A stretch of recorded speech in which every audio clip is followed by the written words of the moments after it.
don't know. We just know that he cries out all night to the Lord. And Samuel rose early in the morning to meet Saul.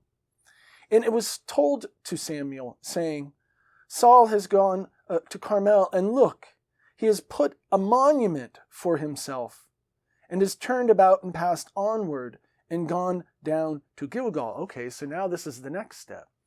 So disobedient, did not listen to God, and now he's making a monument for himself. And it turns out that's what kings do. Kings make monuments to themselves. Saul seems to be taking this king thing pretty seriously here. So seriously that he's willing to disobey God because he's the king. Now he's making a monument to himself. That's what kings do. And Samuel came to Saul, and Saul said to him, Blessed be you to the Lord. I have fulfilled the word of the Lord. And this is just a great response from Samuel. And Samuel said, And what is this sound of sheep in my ears, and the sound of cattle that I hear? Oh, I have fulfilled the word of the Lord. And Samuel wants to know, then why do I hear the sheep? Why do I hear the cattle? Because if you fulfilled the word of the Lord, these would all be under the ban. You wouldn't have any of these things. And Saul said, From the Amalekite they have brought them.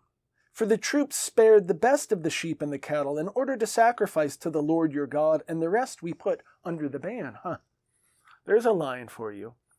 And nowhere in the text does Saul ever indicate that they're sparing the best for their sacrifices.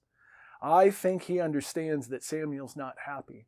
When Samuel says, What is this sound of the sheep that I hear and the cattle? Saul knows, oh no. And the first indication is, what does he say? For the troops spared the best.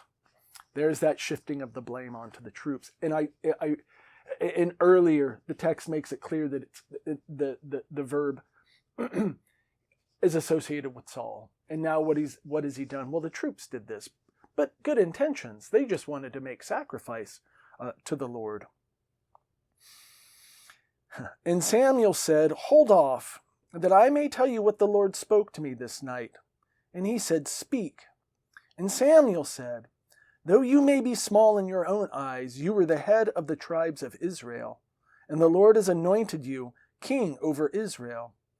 And the Lord sent you on a mission, and said to you, You shall put under the ban the offenders, Amalek, and do battle against them, till you destroy them all.